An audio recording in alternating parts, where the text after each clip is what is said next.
Welcome to Idea to IPO. My name is Rob. I organize Idea to IPO. We've been holding events in Silicon Valley for many, many years. We launched officially on February 1st, 2010. At that time, we had no members and no events on our calendar. At this stage, we have over 1 million members among all our meetup groups all around the world. We've organized, promoted, and produced over 5,700 events. By any standard, by any measure, we're the most active, most prolific startup event organization in the history of Silicon Valley, bar none.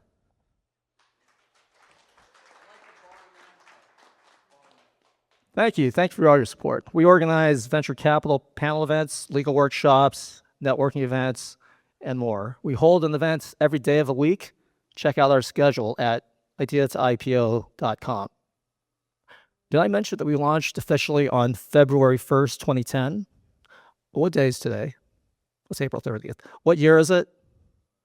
It's 2016. So this is our 16th year. I've been milking it since February 1st, but we have another cake.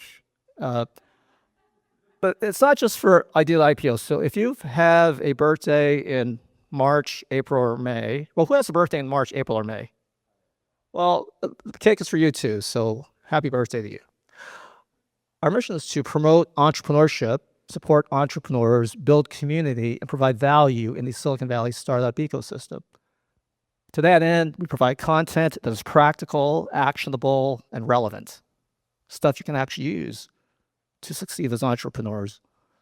We believe in building community because Silicon Valley is a global aspirational ecosystem. It attracts people from all over the world who come here to do great things. Who here is not originally from Silicon Valley or the greater San Francisco Bay Area? Who here was born and raised in Silicon Valley or the greater San Francisco Bay Area? 4 of you, congratulations. How about this? Who was born in Palo Alto? Zach and the gentleman in the back. Wow, 2 native Palo Altans. Well, let's hear it for our natives of Palo Alto. Applause. So welcome. So whether you were born and raised here or just arrived last night, it's important for us to provide multiple channels for you to meet people, build relationships, and grow your network.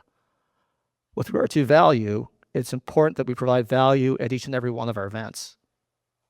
Not just value for your money, which is important though, because we know many entrepreneurs are struggling financially. So we make sure our events are free or affordable.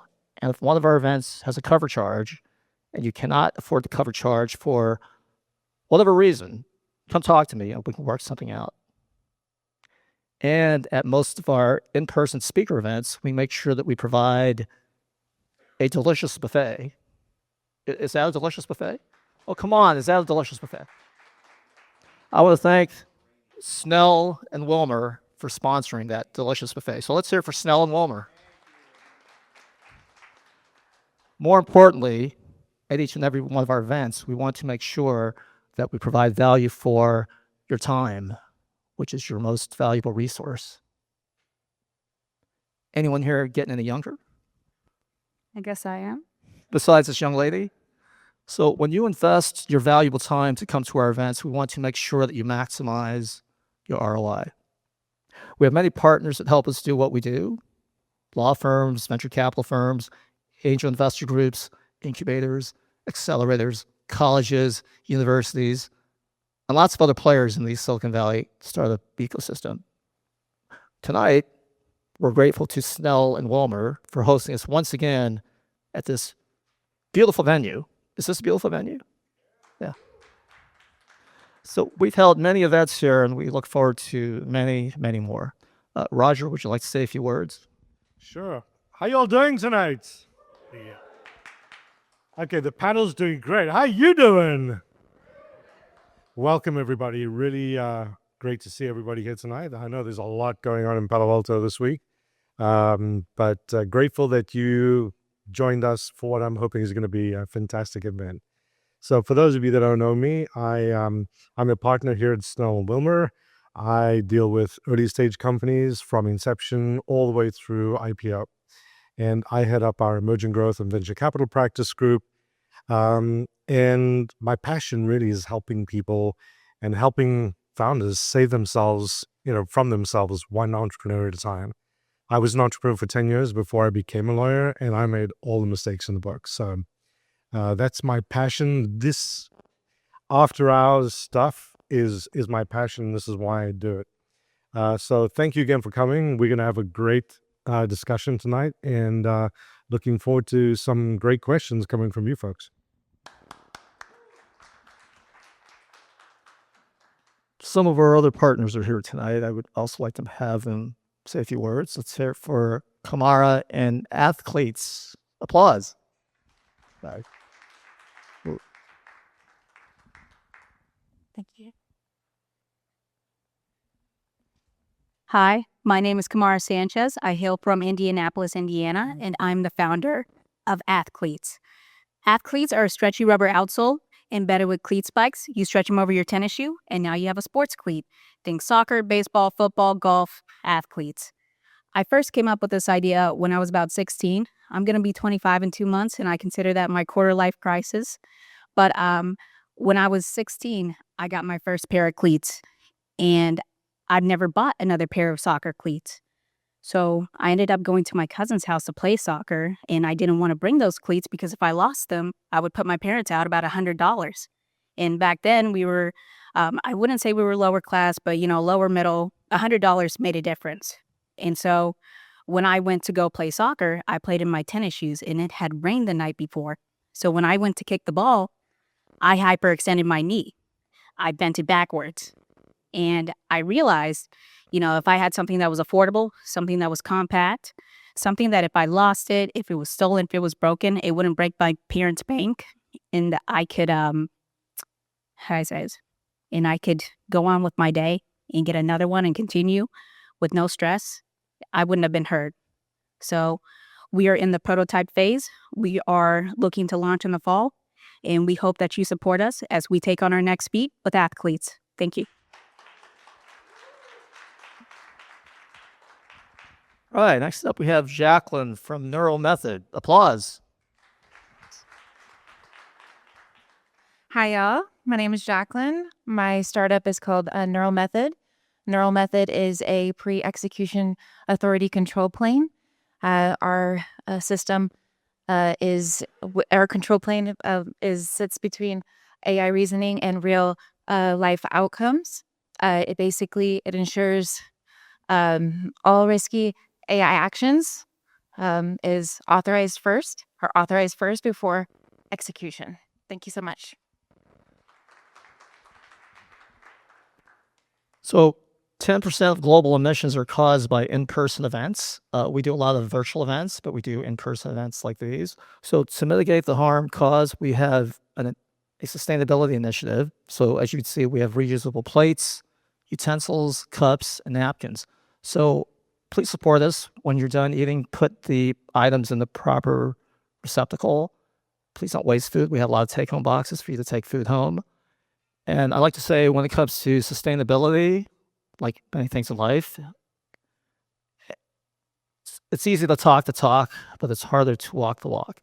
But like many things in life, sometimes you got to do what you got to do. So somebody has to wash all those dishes tonight, and guess who's that person is? Well, I'm going to do it. But who here is an advocate of sustainability? Well, who here who's raising your hand would like to help me wash those dishes? Well, come talk to me afterwards. But I want to thank Snell and Wilmer for allowing me to use the dishwashing machine on the 6th floor. So let's hear for Snell and Wilmer for supporting our sustainability initiatives. So though our local mission is to support entrepreneurs here in Silicon Valley, our global mission is to democratize entrepreneurship and innovation all around the world. So to that end, we maintain a robust YouTube channel, youtube.com/idea to IPO. Check it out. We have tons of videos there, and this rich, valuable content is available on demand, anytime, anywhere, totally free of charge. And our partner in this endeavor is Michael Payne, one of the top professional videographers in Silicon Valley. So let's hear it from Michael. Applause.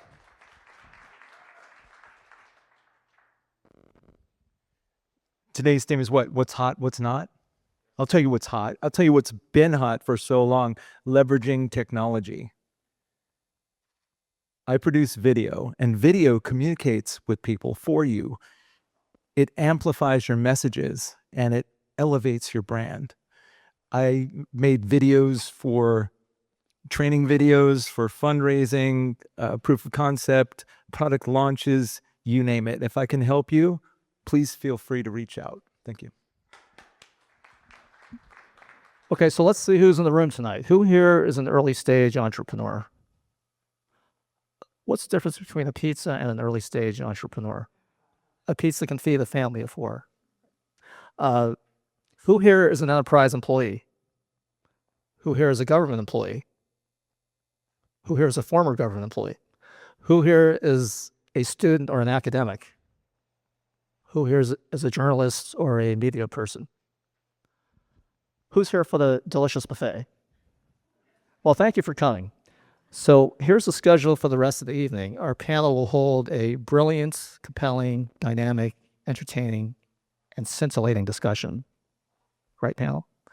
At 8 p.m., we'll open up to questions from the audience. We'll wrap up the program at 8:30 p.m. We'll have a raffle drawing. You must be present to win. You can stick around, network, socialize, connect. There will be an after party. More on that later. So without further ado, I'm going to hand it off to our distinguished moderator, Roger Rappaport, partner at Snell & Wilmer. So let's give it up for Roger and our panel. Applause. Thanks, Rob. Just for you, I saw folks with a flyer on your seat.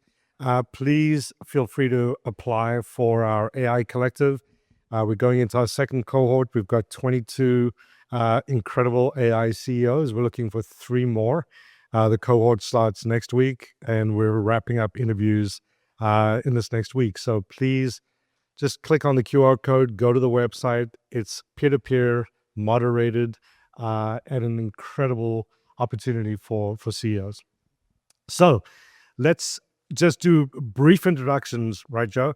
As we just talk about a little bit about the fund, what you invest in, and what you're looking for. Ephraim.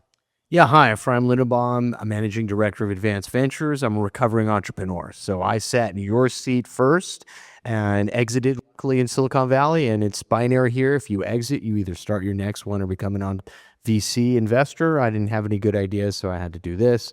In essence, we've been investing now for 26 years. Today, we invest across technology, health, and wellness. We're typically an early stage investor, which today means we write checks from 1 to 3 million. Typically 10 or more over the course of the lifetime of the startup. And our focus now, as everyone's is some level of AI, but in our verticals. All right. Next up, Garrett, Managing Partner at Rivervine Ventures. Yes, nice to meet you, everyone. Garrett Vigantis. We are a sector-focused life science and healthcare early-stage fund. We invest at the convergence of medicine and technology across therapeutics, med tech, and software. Great, thank you. And what is your usual typical check size? Very similar to what. Okay. And you lead, follow? Both. Yep. Okay. Perfect. All right. Tanvi Narain, Investor Counterpart Ventures. Thank you. Yeah, I'm a principal at Counterpart. We started in 2018, so we've been around for about 8 years now. We're investing out of our third fund, which is $132 million. The founders are former corporate venture investors, both led independent corporate venture funds before starting Counterpart. We're a VC, we're a pure play fund investing in B2B AI, $1 to $5 million checks from seed to Series B. But our core differentiation is we have a large platform of corporate venture funds, which is spanning about 800 now, which essentially enables us to have potential commercial and partnership opportunities for our portfolio companies. But yeah, that's it. All right, great. Thank you. Evangelos Simotis, founder and managing partner of Synapse. Good evening. Yes, Synapse is a 10-year-old fund, early stage, $500,000 to $1 million check size. We invest exclusively in companies that develop AI software for the enterprise. We've been doing this since the founding.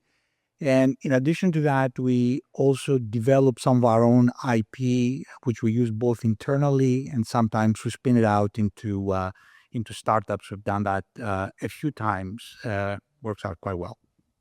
All right, Joe. So Joe Jason, Managing Director of distinA Partners. This is technical stuff. Again, my name is Joe from distinA Partners. We're a seed investment firm, pre-seed, 50 to 500K. We're typically in the digital media space, but infrastructure software of digital media. So end to end from the servers to the device. So a lot of old school type technology that is encoding, decoding, and then all the way to AI, but in our vertical. I mean, we're not going to invest in just an AI company. So there'll be attributes to AI in a company that we would invest in. My background is primarily in the wireless industry, so I will touch base on space today, I hope. And because 6G is becoming from extraterrestrial to terrestrial. And what's my passion is to increase world trade for economic balance, leveraging wireless internet. And that's been it since 1993. You can see it on my LinkedIn site. And then I am going to take the opportunity, which I normally would not do, but everyone in the room, contact management, contact exchange, we're all struggling with how do we exchange contacts out in the field. Well, I went to some executives, we all designed it, and we have a very simple, we're calling it pre-CRM, contact management, contact exchange. And we're launching it on May 10th on the 2 app stores and then a website later. So it's called Synth Node, and it's contact management, contact exchange, pre-CRM. All right. Yeah. Oh. Just so we can have a discussion that's, most beneficial for you folks. Who here is doing an AI startup? Who's doing a regular legacy SaaS sell by the seat startup? Anyone? Okay, sort of a bit of a mixed bag. All right, let's just jump into it. And we're just beyond Q1 this year. So tell us, how's 26 shaping up in terms of investments, in terms of, are you seeing this a pretty founder-friendly quarter, looking ahead, pretty founder-friendly year, or is it more of a VC-driven market right now? Well, so we're pretty active right now. I think what we're seeing is the next wave of AI, predominantly in the agentic side. And from our standpoint, we're seeing it going deeper into verticals. That's where we can add value. We've invested in these verticals before. We know a lot of the overarching challenges. We're starting to see AI that's not a vitamin, but really a painkiller that's going deep into the particular vertical, saving money, really making companies more competitive. So that's interesting for us. So we really like that. We're funding a lot of former founders of ours that have come back. We're just doing another deal with a phenomenal female founder in the AI diagnostic space. She brought her first company to profitable entities, handed that off to professional management. Now she's doing her next one. And I think that speaks the world of both parties here. I mean, I think, getting phenomenal founders is really hard.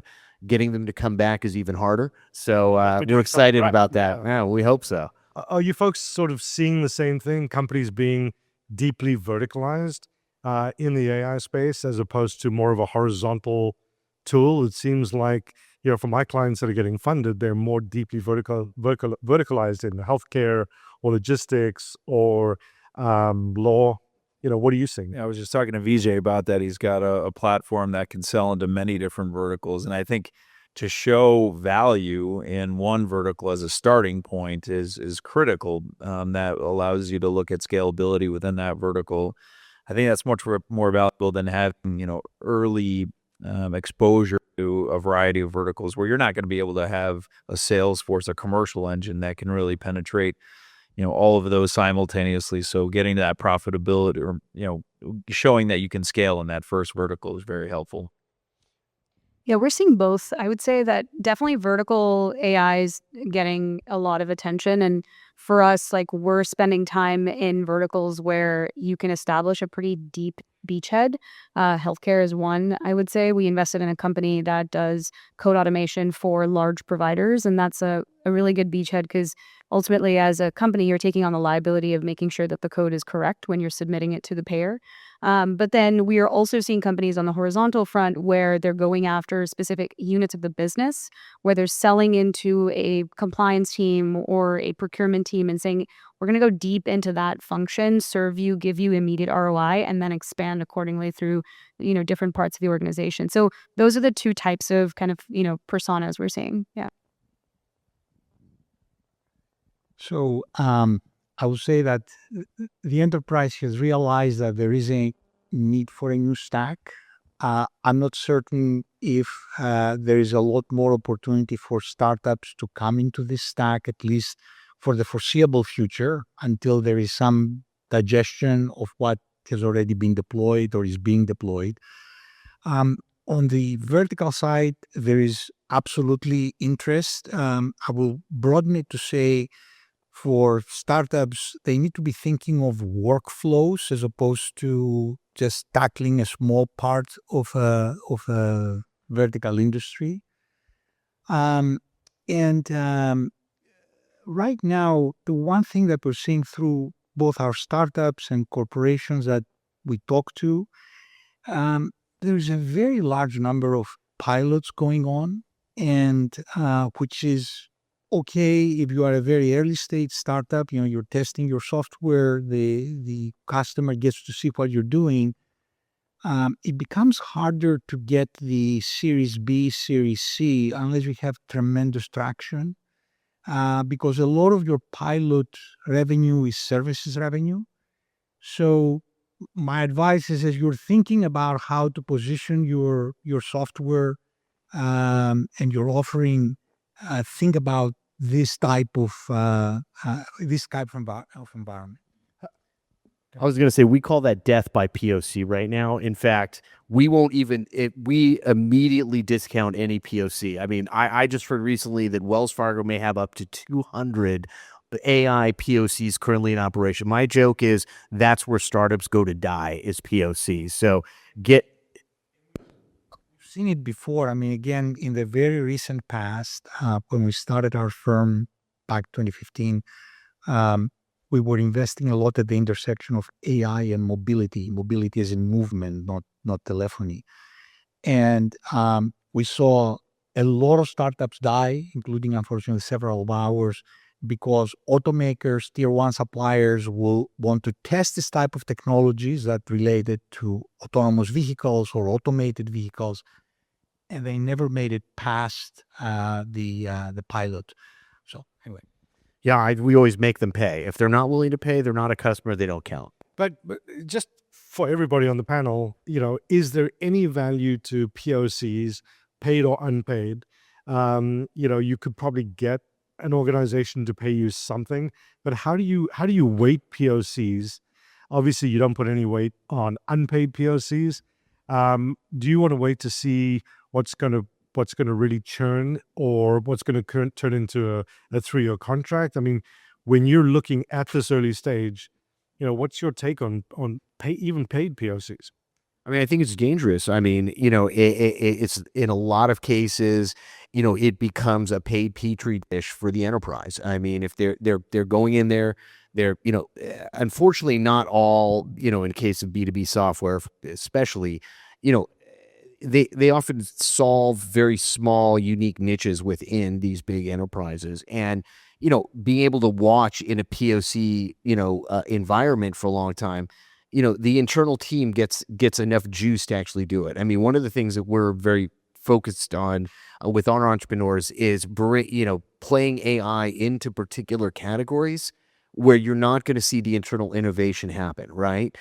So when you start looking at drug development, when you start looking at diagnostic, when you start looking at other categories that are so focused on their core business that they're not going to develop a lot of AI around some of their operational activities, that's a great space to be in. And so we really feel that if you're going to go attack the central enterprise that has the IT budget and you get caught in the penalty box with a POC, you're basically, you're kind of their pet, and I'm not sure that you get anywhere. But from the entrepreneur's perspective, when you're developing a funding strategy, you're looking at what the milestone is that you want to achieve to increase your pre-money so that you can raise. So if you're building and you want to do a pre-seed, getting to POCs is obviously not enough. So you've got to raise enough to get through the POC and paid. That's tough for raising pre-seed to get into the enterprise. And I'd love to hear your words as well, Evangelist, in terms of getting into the enterprise. But I was what's your going to take? say, I think TOCs are weighted differently based on the customer profile as well. Because at the pre-seed, we don't invest in the pre-seed because a lot of times there is no commercialization.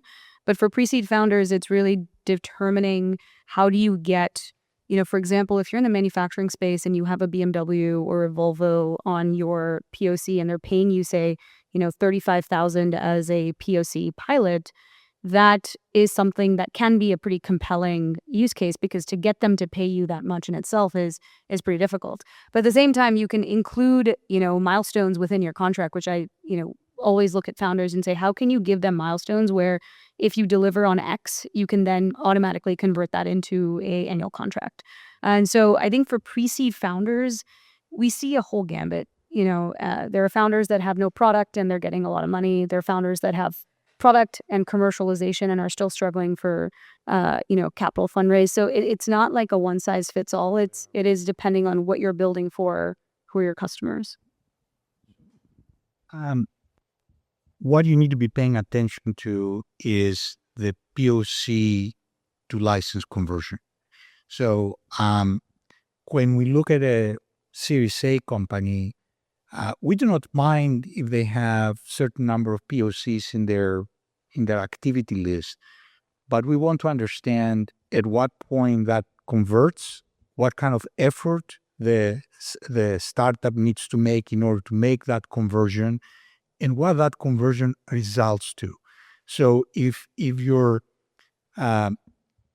spending 12 months to go from a $50,000 POC to a $100,000 contract, that is not as nice as when you say I have let's say a 6-week POC or a 2-month POC that then within another 2 months it converts into $20,000 a month contract, right? So, and again, with AI, we'll talk about business models. I use the SaaS type of business model. In AI, it's a little trickier than that these days. But again, it is important to understand what that conversion activity is and the timeline for that conversion. Yeah, and I think you were so right. I see so many clients making the mistake of turning into a services company. We've got FedEx, we've got UPS. We're going to spend $1 million to really do something for them, and that is such a trap. Head of department changes, they lose their champion, and now you're sitting with a UPS product and no UPS. I think the onus goes back to the entrepreneur to really hone in on the value proposition and start with the highest value proposition solution first. And so even if that department head, vacates, that still is a problem that organization is looking to solve. And then it becomes easier to bake in the conversion. I don't think anything is automatic as it relates to going to enterprise after POC, but certainly, you can try to bake that into the contracts. I've seen that successful not that many times, but if that value proposition is proven out, it's much easier. Well, and there's an aspect of learning here. So much of the AI model is building your LLM, building your SLM, building your CNN, building pathology models, whatever, that POCs will often geofence you on that. So you're not getting any value on that, and so what ends up happening is, you're on the hamster wheel inside the POC. From our standpoint, seeing founders that can sell is arguably, I think, one of the most important data points that we look for, right? And founders that say no, especially to that, I think we look at in a really positive light, because, some of the best founders we've ever had were the biggest no's for customers. No, we're not going to take a deal. No, we're not going to discount it. And if the product's good enough, they'll come around. I mean, some, shot themselves in the foot. But at the end of the day, getting caught in that honeypot is just terrible. Yeah. How about design partnerships? And a number of my clients are working with design partners. How do you guys view that? And customer design partners. So you've just I think the rest of the panel's great feedback. You've got to have a conversion mechanism. Yeah. There has to be an end, and then it's very hard to get that end sort of agreement in place. If we get to hear something good happens, usually it's like we'll talk about it when we get there. Yeah, most of these are paid like in the $1 million to $2 million, range. But that's service point stuff. Yeah. And from my experience on the design side, even from .com days, the designers come in, they're usually like a design firm, a consultancy with a little bit of a brand. They come into the startup and then they do the executive team meetings together, and then the product launches, and then the design firm is basically kicked out and then never gets the equity, never gets the payment. It's usually pretty rough 80-20 on that. I think the design usually doesn't get what they want at an 80%. This is more like with customers, building with the customer. So the rule of thumb that we have is select design partners that will allow you to influence your next market step. So you can think of a design partner as any customer any logo, let's call it, that wants to come in and work with you when your product is not even half baked, when you're selecting ingredients. That's the wrong way to think about it. You need to be very selective in terms of who you're going to bring in, so that when you go out and you say, we've designed this product with these 3 or 4 and no more than that companies, and again, I'll say corporations because we only invest in enterprise related startups, that there will be another 10 companies that will say, oh, if so-and-so bought it and helped it, I'm in. And most startups either do not think strategically in this way, or again, because a lot of times, because we see weak teams, the team itself cannot, does not instill confidence in the eyes of the enterprise for the enterprise to want to become a design partner. So this is, again, you need to be thinking about that. If you're an early stage entrepreneur, you need to be thinking about, who am I going to bring in my team, right, early on, and then who am I going to go recruit as my design partner to help me build my application? That's great advice. So let's just, we've talked a lot about AI. If we maybe get your view on this, what will truly differentiate the AI startups that can and can't raise in 26? Yeah, so we haven't figured out what we're going to call pillars, themes, whatever our new little element is, but we're really taking 5 data points, especially on the agentic side. We're looking for companies that definitely have perception in their models. They've got to have reasoning in the models.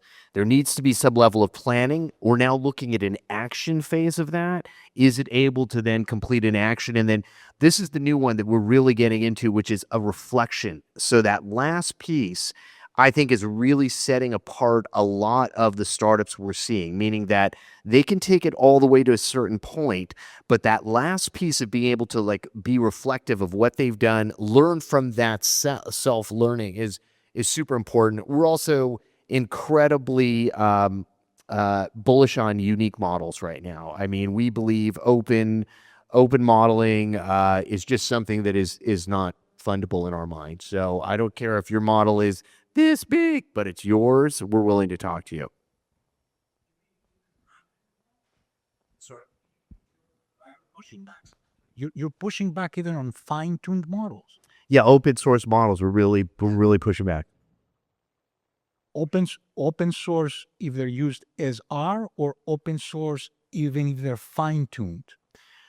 So it's a gotcha question, because if it's something like cell biology, okay, fine-tuned, right? But when we're looking at open context orientation, especially if you're into cybersecurity or in medical, for example, the real issue becomes protectability of the business, and getting IP in this you're not going to get it. To your point earlier, it's going to be a process patent, which is very hard to defend, right? So when you're dealing with big Mag 7s that can turn 150 engineers on you, you've got to have that piece, and I think if you build it, it becomes highly valuable.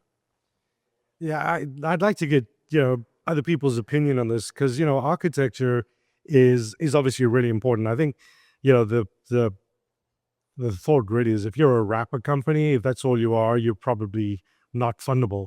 But if you're using an open source model, to start, and that gives you the ability to get some velocity earlier, and then you turn into a proprietary model. I mean, is that something that you guys are investing in? Yes, that we would look at that in digital media transport, like encoding, decoding. We would definitely look at that. We definitely encourage, especially early stage startups. There are some really good, unfortunately, Chinese open source models, but now you can download them, and having proprietary data is important. So that's why I made the point about fine-tuned, because in this way you can start incorporating some of your own proprietary knowledge into the model. If you want to build your own model, we have a couple of companies that are building their own models, but then you have to be prepared for some serious fundraising. And the fundraising goes for data, for processing, for the people, because there aren't a lot of good people out there that know how to build this model. So, and you're competing with the big guys for the same number of people. So there are a lot of data scientists, a lot more than when I started being a data scientist many years ago. But there are not a lot of people who know how to stand up these kind of models, right? Especially if you're thinking about something very proprietary. So, go ahead. No, I was just going to give an example. So it's interesting because we were looking at a company in healthcare that was, looking at proteomics data, and they were using a lot of research data to help build their foundational model. For that, it's kind of open source because it's not necessarily proprietary. They haven't captured it from a customer. And they needed that starting point in order to train their models so that it's feasible to be able to give it to, their customer and say, hey, this works. But from the enterprise side, which is, where we also look at, open source is a bit of a tricky one, because if I'm talking to a founder and they're saying, hey, I use like Claude or OpenAI to help me optimize and fine tune the data that I'm capturing from my customers, that makes sense. But say, for example, if they're using DeepSeek, I don't know if we would be as comfortable, right? But even their customers may not be. But I think that that's kind of the use case I would like to give, is that in certain instances, if you're building a foundational model, which we don't look at all the time, you're going to need a lot of capital, you're going to need a lot of training, you're going to need a lot of access to data sets. But then if you're looking at more infrastructure and application layer companies, it's less cost prohibitive and it can be more close. Sure. I think I agree with that, but I think you also need intellect, and you need the people to build it. So to ride the value chain that you talked about later. So, we're early stage seed, 50 to 500K. So we are the napkin sketch investors. So we are sourcing that intellectual people that will design those models and utilize on top of open source, and then go to the other investors to ride that value chain. So I'll step back a bit. What Joe said is actually pretty interesting, because we have seen a couple of deals, one in particular we funded, which was a slap together play using open source, but actually got people to pay for it, and was able to come to us and say, look, people are willing to pay for this, frankly, slap together model, which in our mind was like, wow, if we put a lot of juice behind this, they're going to pay a whole lot more and it's going to be a good model. So I think it depends on the entrepreneur. We're also very excited about, SLMs and CNN type systems, which then get a little proprietary piece that someone's going to buy for their bigger stack. So that's our thought.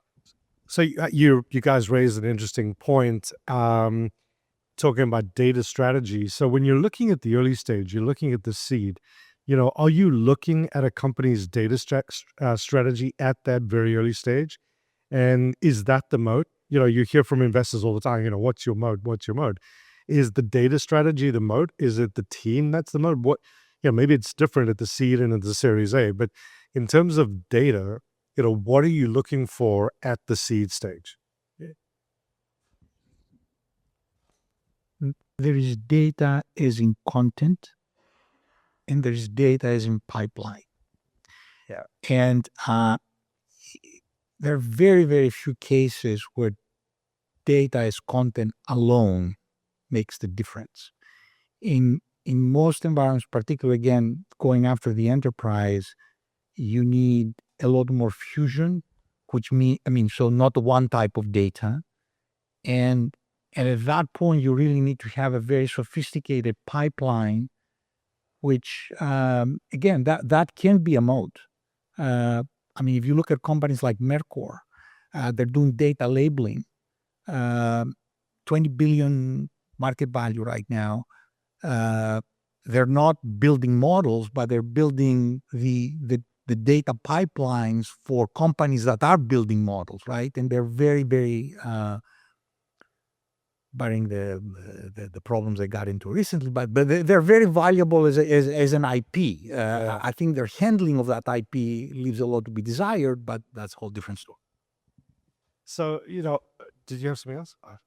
Yeah, in terms of the moat, I think it's so vertical focused today. So if you're in healthcare, which I know there are a number of people here, there's a lot to be developed. We have a startup that's doing a lot in terms of signal filtration, which Joe actually probably would like. Yes. But they're doing it for EEGs, and the ability to do dry electrodes versus wet electrodes and literally throw on like a baseball cap with electrodes, for lack of a better word, and be able to get EEG level high quality. It's more like a swim cap, but 32 to 128. But the point being is that's a game changer. Right now they, assess a concussion with a flashlight. That is the state of the art right now for a concussion. So, so the ability to have that in an ambulance, throw it on someone's head, and be able to use their AI model on a little handheld device to, see what's really happening. Does this patient need a CT scan right away, or is this, go sit in the bleachers for a while, right? That's a game changer, and their proprietary data is probably going to get them bought by some big diagnostic. Yeah, Joe. All right, I feel like we're getting in the weeds with AI and the data striking and everything. I just want to share, the priorities for us are still people, product, and marketplace. So, the people, the executive team, they build the product, the intellectual property, and the marketplace, geography, and timing, still is a formulaic formula that we use. But I want to just say, when I was talking about intellect, we look for the diamond in the rough, the engineer that's out there that is thinking the architecture still in their head. They're hardly even getting it out on paper that well. Or the business person that is a great salesperson or really cultivates the business development and can go beyond the proof of concept. So I just wanted to highlight engineer and then business person, and you're trying to find the people. Yeah, I'll go back to that. I think in that order, people is definitely first. You can have the best EEG model. However, if you don't know how to validate it and convince people that they should validate it, the end users, you've got a good model at the end of the day, but it has no clinical value. So what are the must-haves today? You're at the early stage, so you don't probably have a whole lot of traction from your perspective. What are the must-haves to, for your thesis to be able to invest in that company? Well, it's got to fit into two buckets, which we always talk about. It's either Brave New World, you're building a big model, it's going to cost a lot of money, or it's better, faster, cheaper. Or you're going to space. Yeah, or that too, but better, faster, cheaper. The promise of AI is better, faster, cheaper.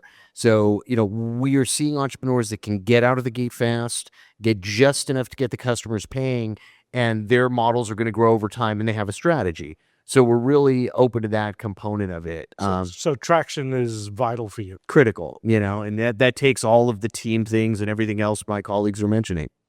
Yeah, we take a little different perspective. We're a little closer to the disease state. We look at opportunities that impact the human condition through the end product. So we think about how that could fit in the current standard of care paradigm and how difficult or easy it will be to get through regulatory approval and get implemented following a business model that can get to profitability quickly. So, it's a different perspective for So us. it's more about the team and your confidence that they can execute. Yes, exactly. And the underlying mechanism of action of the technology.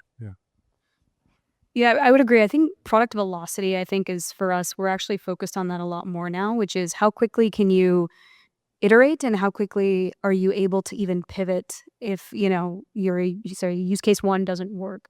The second is, I know it sounds really generic, but like the grit of the founder, because it's seed and series A, it's founder-led sales at the end of the day. You're trying to, even if you know a unique, and we really focus on what unique point of view does the founder come with to solve this problem versus they're just going after it and saying we're going to do it through brute force. Like, that's not what I'm trying to say. But at a lot of times when you're starting off, you are knocking on a lot of doors. A lot of times you're selling into, executives that are already kind of, not bought into what you're building. And so how do you create that unique point of view and then execute with just like a horse with blinders and figure out how to make it work? I think that and product velocity are two things that we've spent a lot of time looking at. I just want to say I'm quick. The velocity is very key. So just remember that word today, because it really is part of the executive team that really drives the velocity, and then it has to show the execution associated with it. And the prospective investors are going to be looking at that, but maybe not articulating that concisely. Go ahead. Just so we're at a very interesting point in time right now because in the early stage we will always be talking about a team, and I agree with everything that has been said.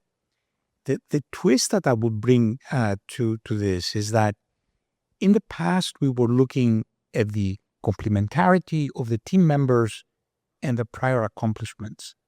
Now, in addition, we're looking at their ability to harness AI tools. And the reason I'm saying this is because, particularly over the past year, we're starting to see companies that can accomplish a lot more with a lot smaller teams, right? So, Ben Horowitz is this thing about the single person startup, right? I'm not there yet, and maybe because my brain cells have been dying for a while, but I do believe that we have unique opportunities to have smaller teams that can accomplish a lot more. Doesn't mean that they need less money, by the way, but I think that we are. No, I'm sorry, I shouldn't say I think. We are paying a lot more attention at the team members' ability to harness AI tools. Yeah, I think that's a really important point because I'm seeing smaller teams too. It was 3 to 5 was the founding team when we did the incorporation setup, and now 2 is very usual and typical because they can use Claude, they can use OpenClaw, they can use all these tools, and it really is amazing how much further they can get. But that's not a constant. And it's a very evolved thought process that we're kind of getting onto here. But I was just recently at a board meeting where the company was looking to spin out a piece of tech, and the team had put it forward. They had clearly used Claude for the pitch deck. And, amongst the VCs there, 2 of them were like, they use Claude for the pitch deck. Forget the whole thing. I'm like, excuse me, look at the content, right? The fact that they use Claude actually gives me a lot of confidence that they were more interested in getting this content across and letting Claude worry about how to make it look decent to present it to us than they would have been moving the little dots around in the pictures all afternoon. So to your point, it takes a lot less time to get a lot more done. So velocity is key. I mean, I can always counter that. Of course, you want to utilize AI, whatever domain you're trying to use it in. But then there's you have to really test the person and their intellect and how much did they actually write versus. But it's the content. The content is good. If they use Claude for the design, not for the content build. So I was just going back to the point that velocity is everything. But I do a lot of business in Asia, and I get a lot of AI email replies that the English is just way too good. it's been 20 plus years of me doing business in Asia, and I can Now figure out that's a lot. company. Now that's a company which would be like, second languaging AI so that it looks legit. I don't want to make be tweaking the I product. don't want to make a joke out of it though. We can make it a lighthearted, but there's a lot to where the team can articulate verbally and in written form and mitigate a dialogue in an email with two different parties. Okay, so that takes a little bit of maturity and experience. So I don't want Claude doing that for them, so to speak. But Yeah, I'll give two examples here. I think that, one of the things you mentioned is like learned behavior is becoming more where a founder comes into a space, not necessarily looking at their years of experience in that space, but how quickly can they enter and solve a problem. And I think AI has definitely helped do that. But the second piece I would also counter is I think liability, going back to my earlier point, is key because if you're operating in an industry like healthcare, we have a portfolio company. Again, they do revenue cycle management and they serve 30 large healthcare systems. And if they are submitting a claim incorrectly for their customer, that customer is going to walk away from them, right? So we have to also thread the needle and say, hey, AI definitely is the reason they exist because there is a demand for the product. However, you have to also be critical of can they actually solve the problem with their product and not tell you that they're doing it based on what you want to hear. I think that goes back to your comment on intellect. It's can you actually build the product versus stitching it together with, wrapper application tools. So to that point, is founder market fit becoming more or less important? Depends on the industry, in my opinion. Yeah. How important is founder market fit for you? If you think about the majority of your investments, was there true founder market product fit? So one, we've seen companies in fintech. That's my background. I'm an operator formerly in financial services. Financial services is something that you can really learn. It's not something that you need to know inherently, right? The founders of Plaid, the founders of many good fintech founders are not inherently fintech, which is a good thing in some ways. And looking at the companies coming into the fold now, a lot of them don't have that deep experience in financial services. But then if you think about law or tax, a company of ours I was talking to you about is R&D Tax. I mean, where are you going to find a founder who is an engineer, but also an accountant who used to work at the company that he is now trying to destroy? That is something that is, that's very bold, but it is a true statement because he's understood the product. He sold the product. He knows what's the pain point and how AI is going to accelerate automating a lot of this. Not to say accountants are going to go away, but it's automating a big function that is really low-hanging fruit. So it depends on the actual industry. Yeah, exactly. And we operate in a lot of regulator markets, like you were saying. We have companies that are getting through FDA, they're getting through financial compliance issues. So, there has to be some level of domain expertise, whether it's learned or inherent or whatnot. But, having experience, to Joe's point, of a founder is critical because navigating we're going to plow through FDA in 12 months, those decks get flushed pretty quick. Are you using AI models to flush them? Yeah. Probably more than you'd like to believe. Yeah.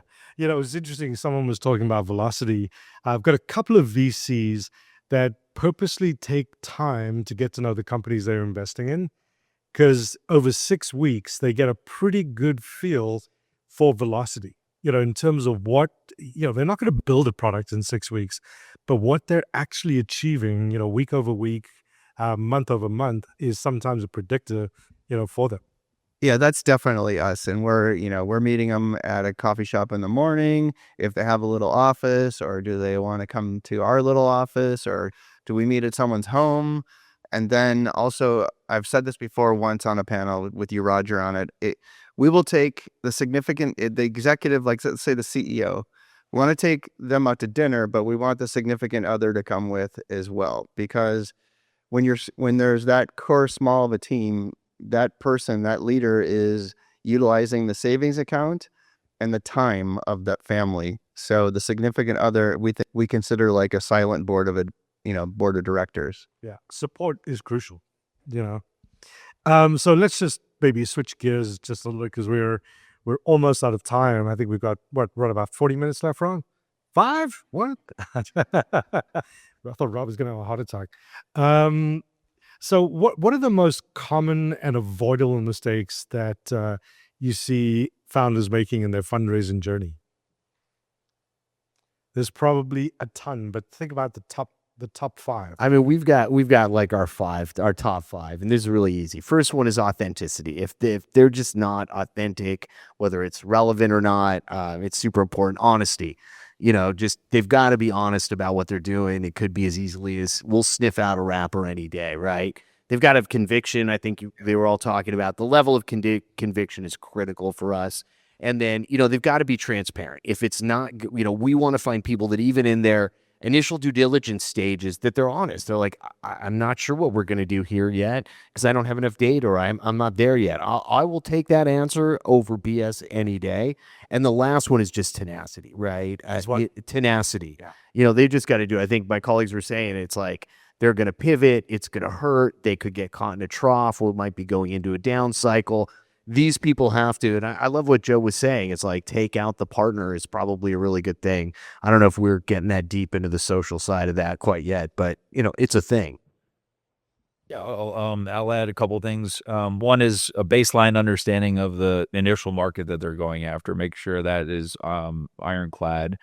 And then 2 is targeting, the investor group that they want to work with based on value that investor group can add to that entrepreneur. So nothing worse than getting a request to meet if they're an industry that has, tangential value to where you're focused.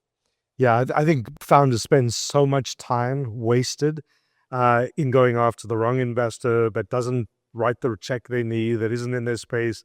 And it's so avoidable. But I think, when you get knocked back enough, you suddenly get smart, But yeah, go.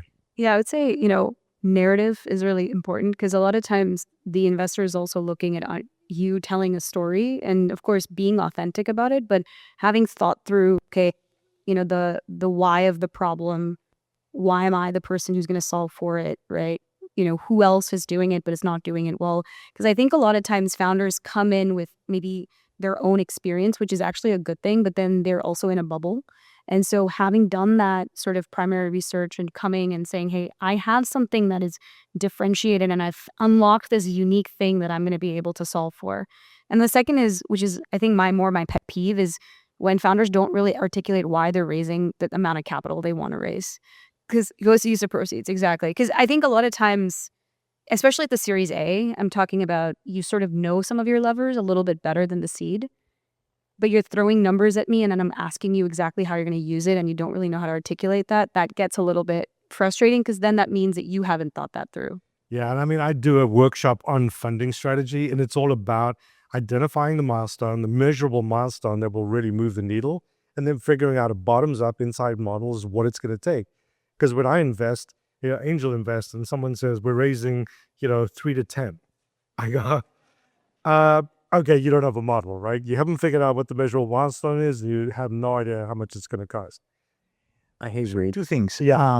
First of all, I know that entrepreneurship is about taking risks, but there's a difference between taking risks and bullshitting your way through them. So entrepreneurs that come in and make completely outrageous statements particularly about their target market and their customer base and the target and where they are with their customers, that is completely, and a lot of times they may not understand how much we know and how much we can get to know to compare what they're telling us. The second thing is how balanced is the presentation within the management team, right? So when we bring them in for a presentation, we want to see that not a single person dominates the discussion, right? The presentation. And particularly if it starts with, we have a lot of times where the CEO or the person who wants to be the CEO will spend 95% of the time talking, and we may have like another team of 2 or 3 with him or her, and they won't even let them talk. And that's a complete turnoff. So, go ahead, Joe. I'll be quick.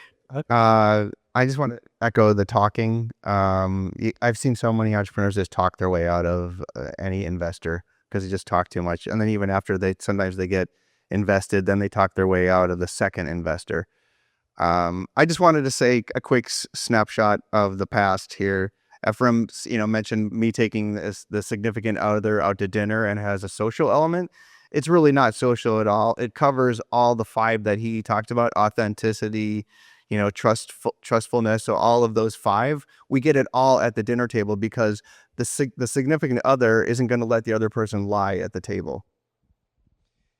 Just something that you talked about, good storytelling.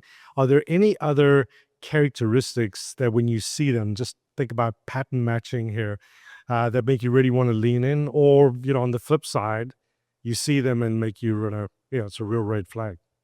So good storytelling, I agree, because a great storyteller will attract a great team. They'll come in for sweat.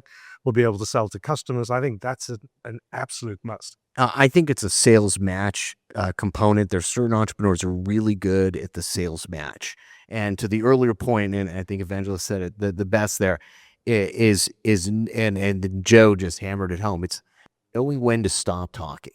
Because, I've had some great salespeople that, that turned entrepreneurs. We're on our 4th deal with one of them. He just knows when you close the sale, the one word after that is gone. And so, you could see it in certain entrepreneurs and a certain poise that goes with that sale. And if you can, we often ask, well, how do you explain this to your customer? How do you pitch it to your customer?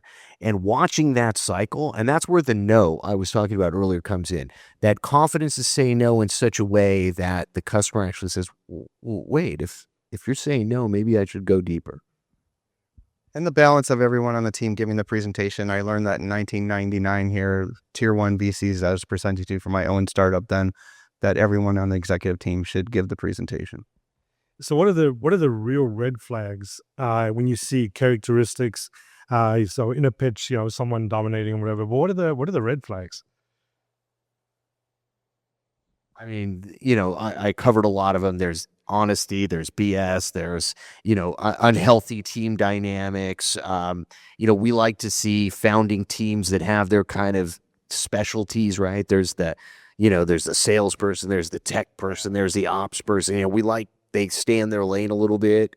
Is there an underrated quality that people don't realize could really be their Yeah, shining moment? I think in looking at our portfolio, like all of our founders are quirky. I'm not gonna, argue that they're not, because that is something you kind of need to, be crazy enough to pursue this very tough and generational experience, right? And it's a lot of pain actually with you and also your family, as you mentioned. And so I would say that I think the red flags are, again, coming from a Series A and Series B investment standpoint, is wanting to figure out how as founders, get liquidity before you even give anything back to your teams, which is becoming more common now, right? And is becoming more accepted, which even though I haven't been investing for so long, I think is still kind of not the best taste, because your employees are there building your company with you.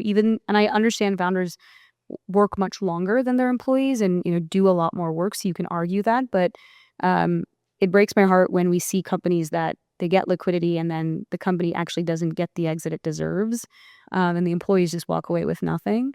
That I would say maybe is a red flag, but you see some of those red flags maybe after investing. That is our number one bubble meter in the world, is the minute that a founder starts asking for equity. I remember going back all the way in the .com boom.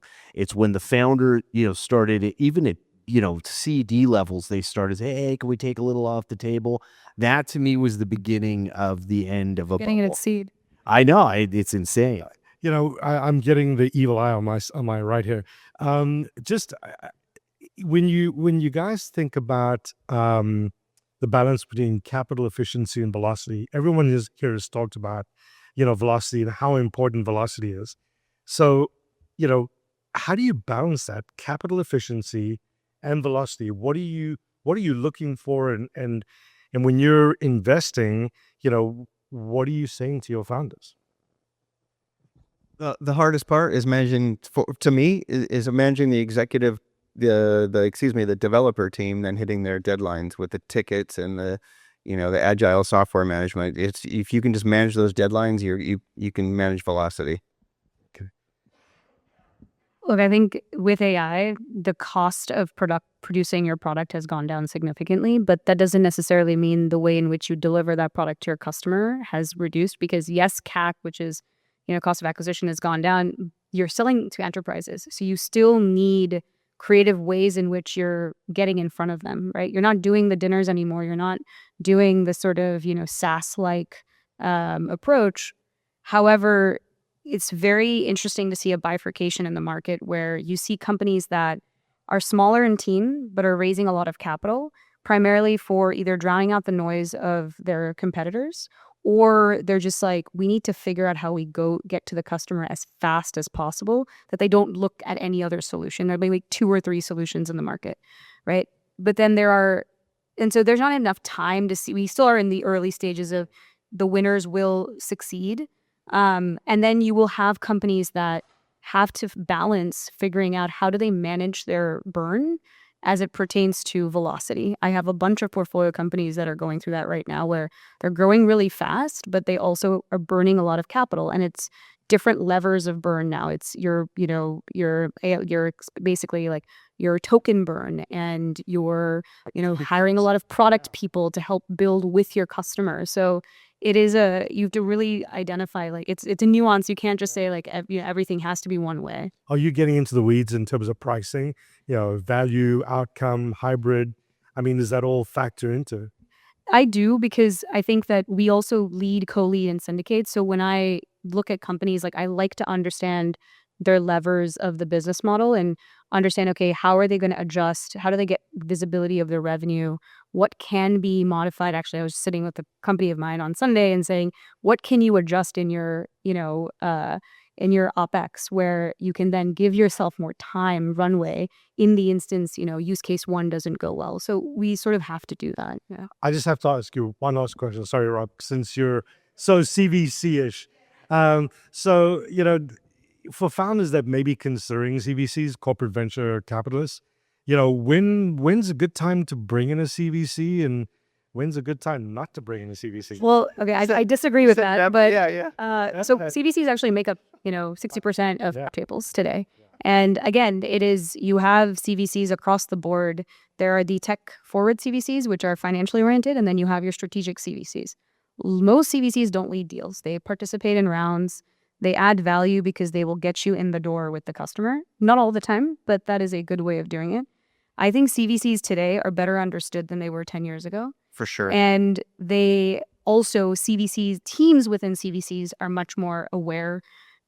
Like, you're not, and I will say, right, we have a slew of them. We have basically 90% of CVCs that are operating our network. So we see the flows of CVC doesn't really know, like CFO doesn't know why he or she has a CVC, versus you have a CVC with an independent LP that the people get carry, right? The financial returns are important. I do agree CVCs are important in the cap table, and they're going earlier and earlier, and they're actually providing more value. But you also have to be very thoughtful about, what am I going to get from the CVC, and how much do they know about my business where they can add value? But I think I have a great CVC rule of thumb, right? This is really funny because it's, and I think it's as relevant today as it was 20 years ago, right? You take one CVC, they're going to either run you or ruin you. You can decide how it is. You take 2 CVCs on your cap table, they're going to conspire against you. But if you take 3 CVCs, they're all going to fight over you. So my rule is, if you're going to get a CVC, you just can't get one, right? It's going to tilt it. It's going to create angst in your industry. It's going to, we have one company that has 7 to 10 in a LPGP style CVC. So whatever, to plus, and that's the best, right? Yeah, sure. Because it doesn't look like a CVC owner. It's the best. And then at some point it becomes herd mentality, and it's just a great scenario. I always try to say to my clients, like, you've got to have financial investors in the round as well. Because if all you've got is CVCs, they will ruin you. Yeah. I've been it twice. So with SK Telecom, Corporate Venture Capital, and at Polaroid. So anyone who wants to ask me about CVC, I've been it twice. All right. Well, we just about at time. We got it. Let's give it up for our panel. Who likes TikTok and YouTube Shorts? Well, you're getting long form tonight because Roger puts out long form content. Panelists, Who likes the content? panelists who exceeded expectations. Roger exceeded the time limit. Let's blame it on him. How can audience members contact you if you want to be contacted? Joe, use the mic. Tonight is the best, and then maybe I'll look at LinkedIn. Maybe. Evangelist, use the mic. Use the mic. Use the Yeah, LinkedIn. Actually, an intro from someone like Roger or Rob or someone else, another one of the panelists, and then LinkedIn. Thanks a lot. LinkedIn. All right. Evangelist, you have a hard stop at 8:30. So Evangelist is leaving at 8:30. The rest of you panelists, are you open to Q&A up till 8:45? Is that okay? Yes. All right. Right, Evangelist. So you can leave at 8:30. Everyone else will stay a little bit. So now it's time for audience participation. So if you have a question for any of our panelists, step right up here. We're form a little line. And so who has a question for our panel? Come on down. And don't deliver a pitch. Jacqueline.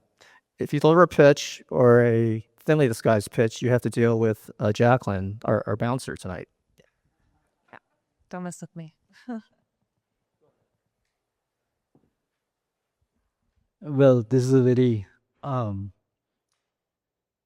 enlightening moment for me because I started 2 years back one small business application with a product idea. I spent some time, money on that, but AI hit the market, and the effort I put before was like 6 months work can be done in 7 weeks. So so now I'm rethinking again on the product, and because I can take it to the next level now. We need a question. The question is, the data is there, the concept is there. Is it a good time to go to the seed funding, or is it good to put your own money into that? It's so highly generic question. I'm not going to answer it. Okay.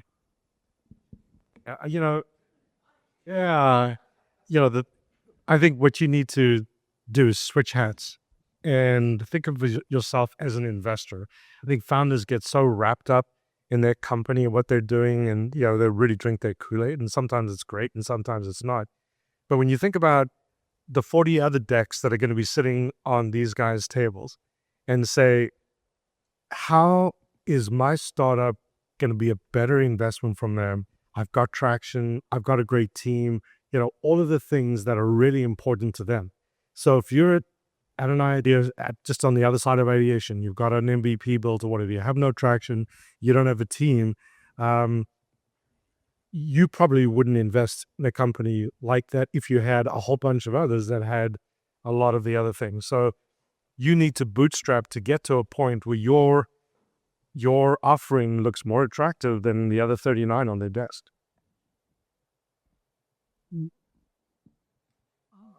I never ask a question, but you said something, Ephraim, that reminded me something that my father taught me. His rule was make the sale and then shut up, because anything else you say might change their mind. So to all of you, what did you learn, best business tip that your parents taught you growing up?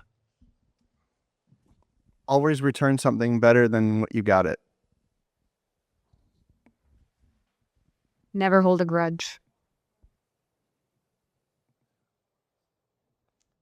If you're going to sell something expensive. Yes. Don't sell anything. That's the opposite of the United States. Don't sell anything. All right. One question. Very short form question from us. All right.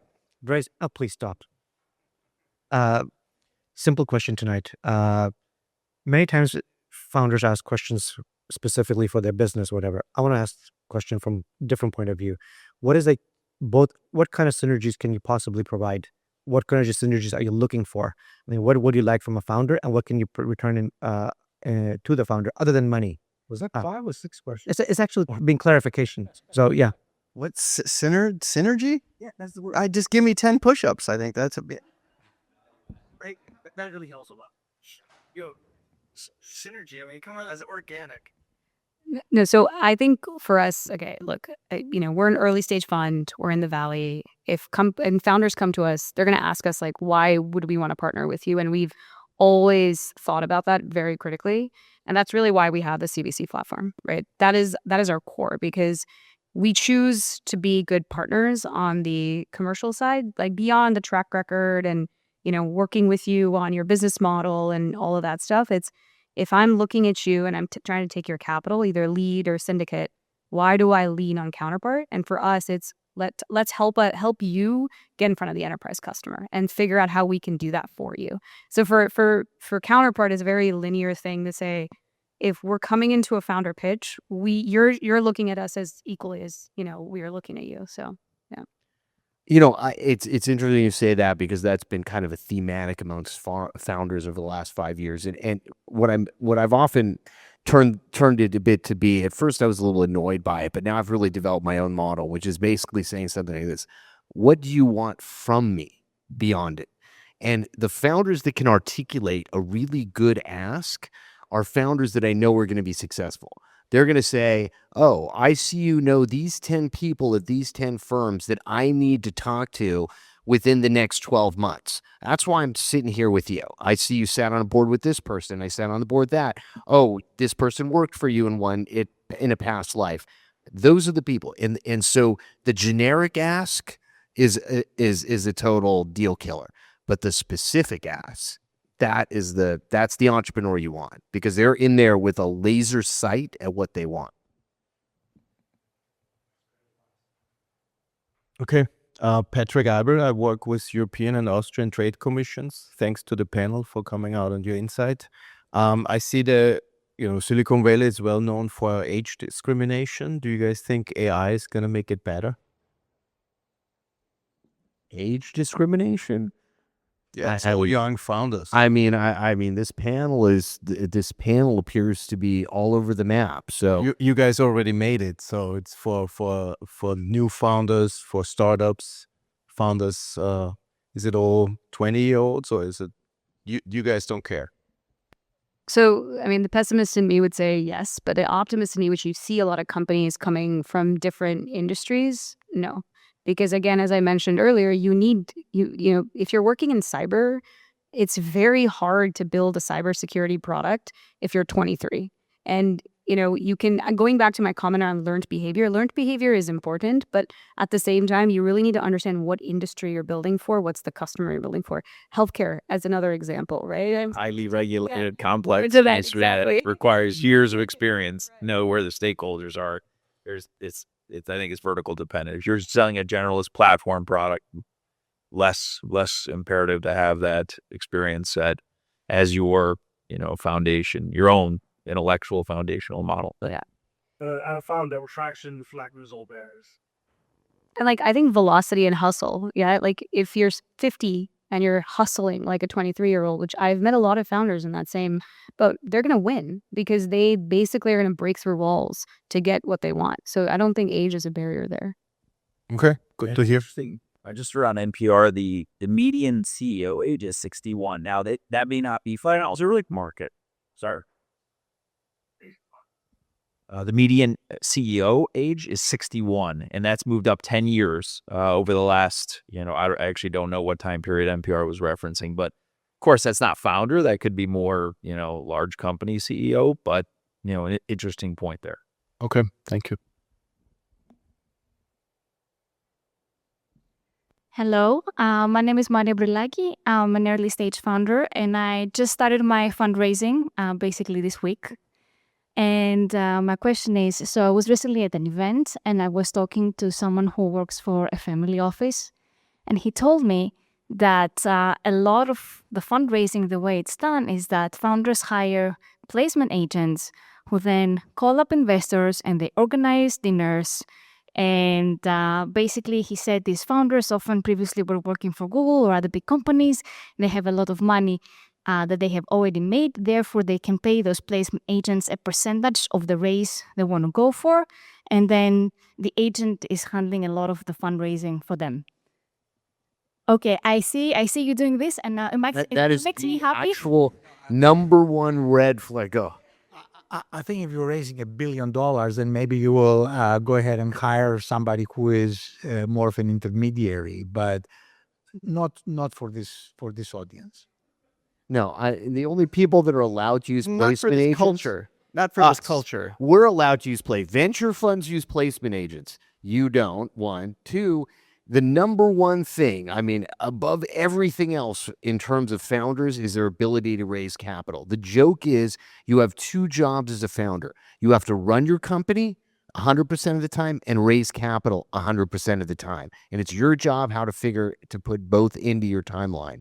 And you're going to be raising capital until you're either sold or go public. And that I'm seeing rounds. I just saw a company that was doing, and I haven't seen it in years, an M round. Okay, an M round. I mean, M like Michael. Hey, I saw Anthropic H round shares floating around and stuff the other day. I will say one thing, though. You can have advisors and offer out advisor shares for context to important sources of capital. I wouldn't pay a placement agent a monthly retainer or anything like that, specifically at the seed level. Trust your instinct. Trust your instinct in this culture here. East Coast, West Coast, USA. Just trust your instinct. Yeah, I mean, I think the reality is that great founders and great companies get funded. And if you're not a great company, a great founder, it doesn't matter who you've got representing you, you're not going to get funded. So, I think we've had this conversation, and you should definitely connect. I don't know if you were here at the beginning with Garrett and Tanvi, because maybe a really good match. So you don't need a placement agent. Okay, yes, thanks for verifying. This guy did indeed tell me a lot of other inaccurate things. So going back to trust your instincts, I had a feeling, but I wanted to verify. Yeah.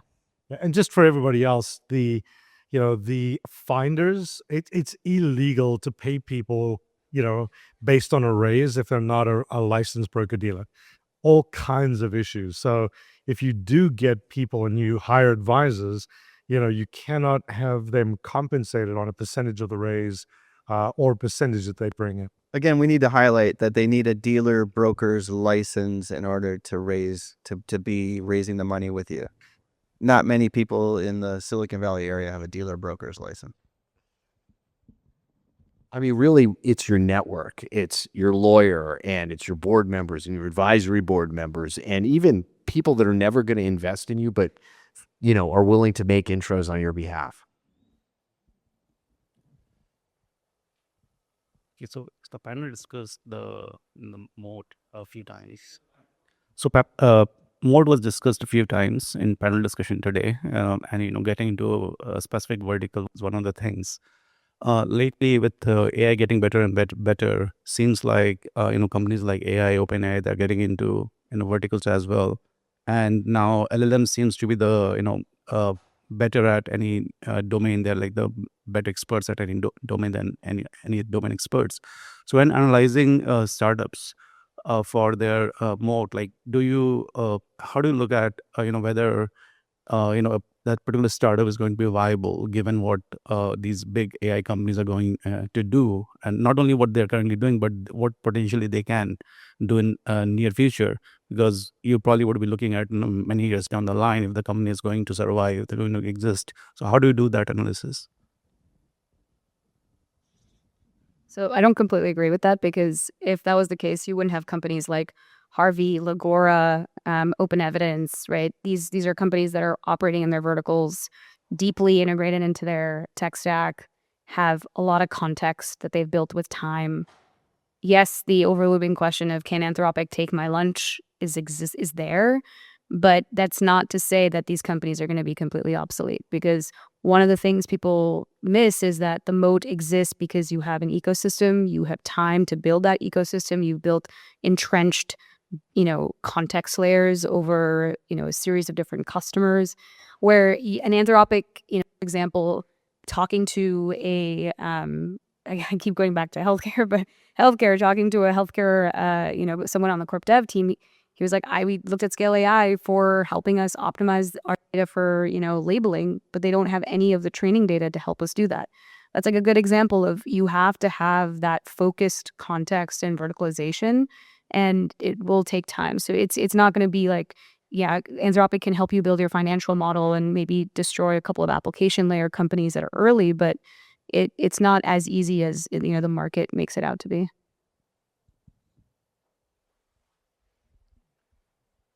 Hello, my name is Musarak. I am Libyan American. So I am a student actually. I'm going to graduate next month. So my question is like back home, like in Libya and North Africa, they have a problem with the financial service, and I found like a problem that I wanted to solve. Should I get a job here, or should I go back home to? So it's kind of like I wanted to build like a blockchain in North Africa. So it's better for me to get a job here in one of the financial services company. Did you say Libya, by the way? Yes. Oh, that's a pretty rough place. I know, but I didn't. I wanted to do like a hub in Istanbul, Turkey, because like all the Gulf countries, they've been. I'd go Morocco. Yeah, I'll go Morocco. I love Morocco too. So it's for me. I think you're talking about experience. I would find a blockchain company here and learn the ropes. I think it'll help you translate that, tech transfer that mindset to the home market that you're thinking about serving. That would be my approach if I was in your shoes, to learn the business and then bring it out. You can't get a visa. It's too difficult to get a visa. And that's why should he start his own company in order to get the visa? Oh, I am an American. So like, so I was gonna say just marry someone. Yeah, whatever. No, I am, I am an American. Goes both ways. The thing is, the thing is, should I work and bring that company to that region, or should I just work here and create my own company over there, like later in life? So that's one, because like I met like a founder, and he's really big in fintech, Ripple company, and they kind of offer me a job so I can be the bridge over there. I mean, so if you're going to do something in North Africa, I mean, pick its respective European entity or Turkey. I mean, Turkey's a little sketchy right now, but I think that North Africa has some straight correlation with European countries: Libya, Italy, France, Algeria, and Morocco.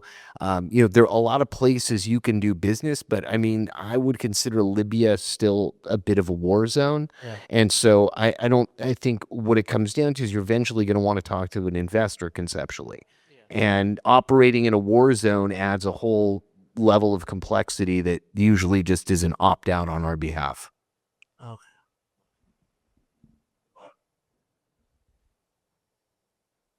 Hey guys, how's it going? So you were discussing using proprietary models versus open models. You guys had some different opinions on that. So I'm curious, 12 months ago, did you have the same opinion you do now? And how do you think that affects the outlook for the future? I mean, I've had this opinion since 2004 when it co-invested in an AI deal with Sequoia, which is, if you have your own model, back then they called it machine learning. And even if it was the most neophyte model, it was a step ahead. So today being able, and again, I think people think of, LLM massive modeling, but that's not always what's necessary in its respective vertical, right? I mean, I think that space is pretty gone. I don't, unless you happen to have a spare $500 million laying around for your A round, you're not going to go to LLM anymore.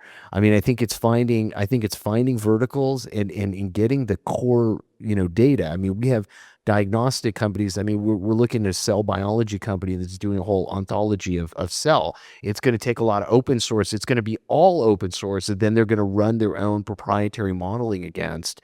So there are lots of ways to skin that cat.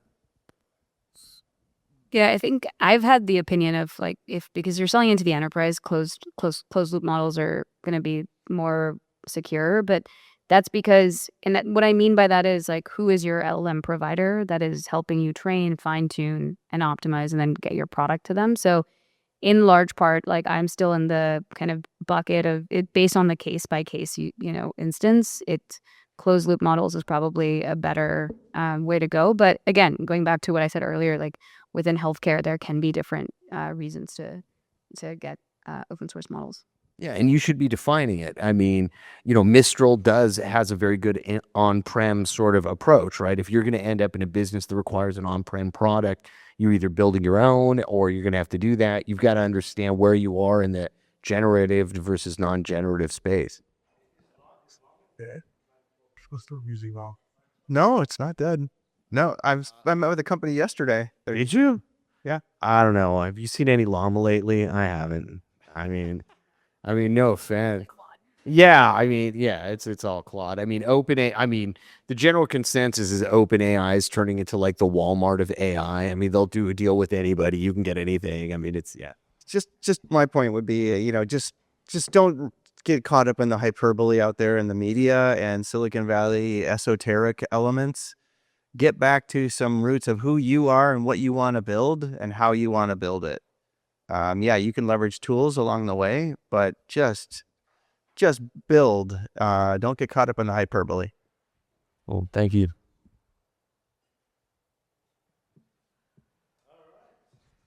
And then there were two. Sorry, guys, to keep you here. Thank you very much for your time tonight. It was very insightful. I just wanted to know how you're feeling about physical AI, more specifically AI that sits between sensing and decision-making in the supply chain.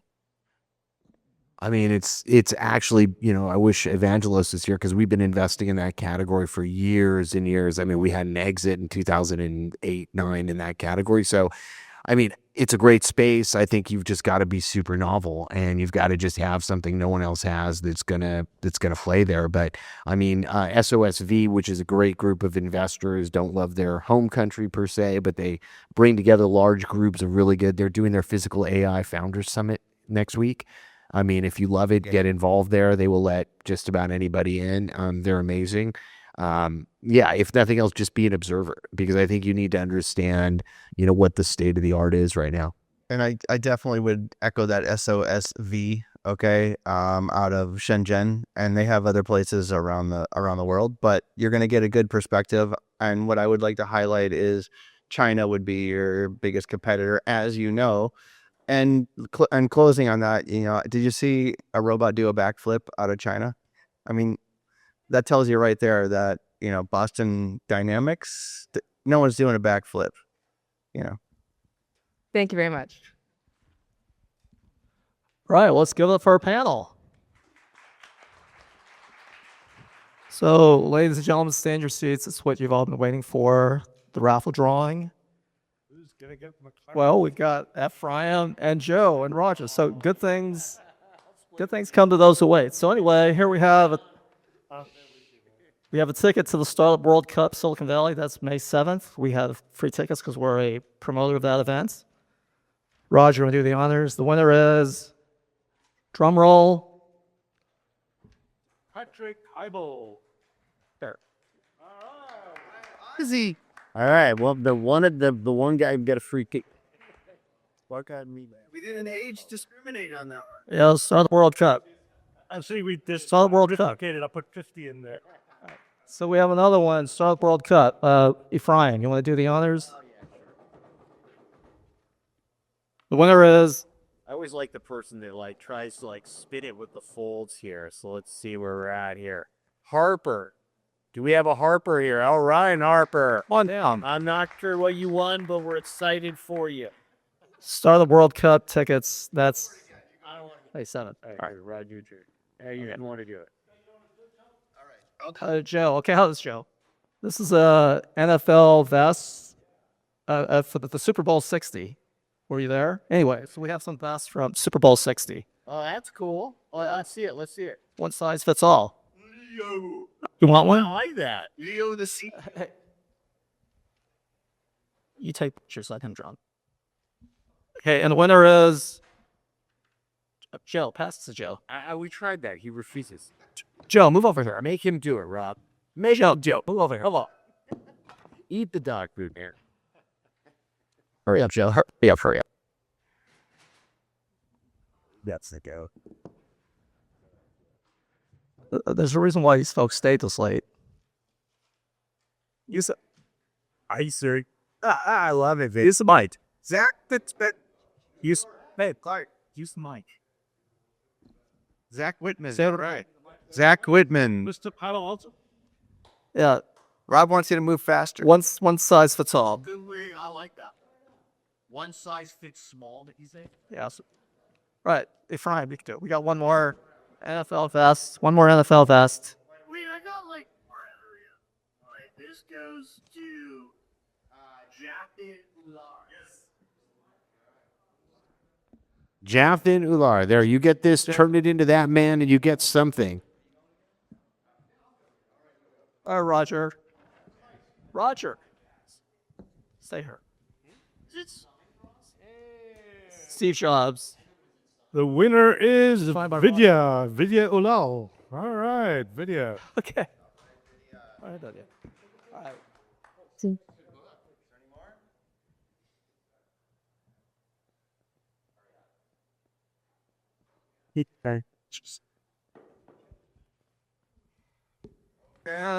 Sir, lean in. Lean in. It's Sheryl Sandberg. Son Kumar.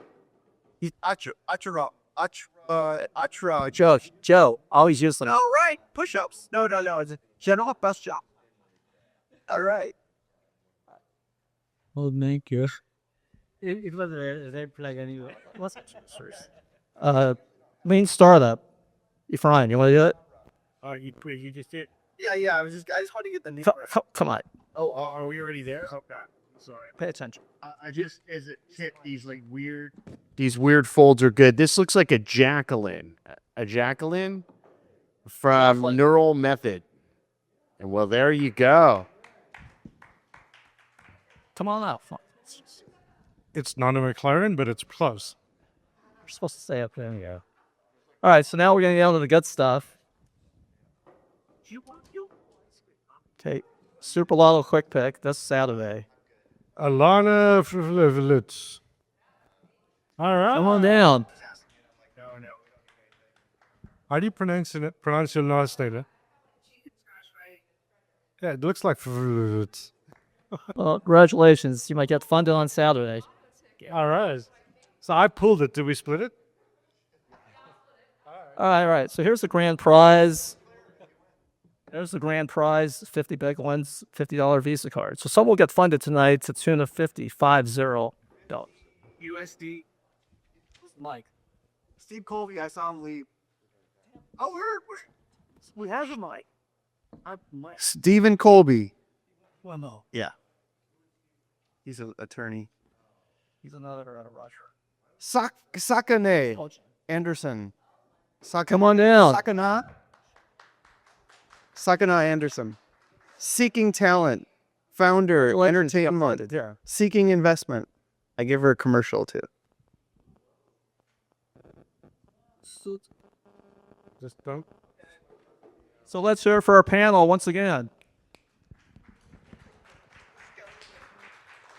Let's hear it for Roger, our awesome moderator. Roger. So let's hear it for all our sponsors and our audience. Now, who has a birthday in March, April, or May?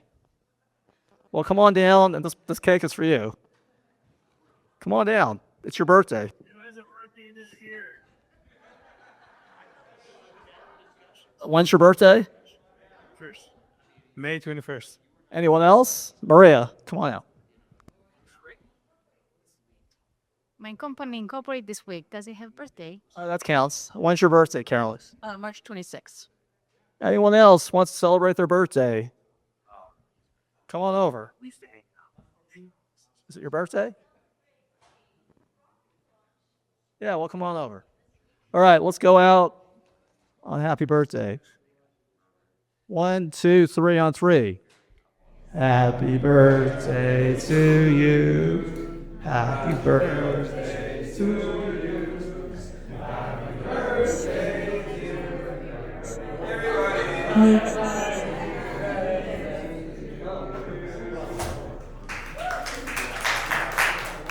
All right. right, so we're gonna have an announce party. If this was a typical law firm, you'd have to leave in 20 minutes, but this is Snell and Wilmer, so you can stay all night. So we've got some cake, desserts. Thanks for coming, and we'll see you next time. Bye.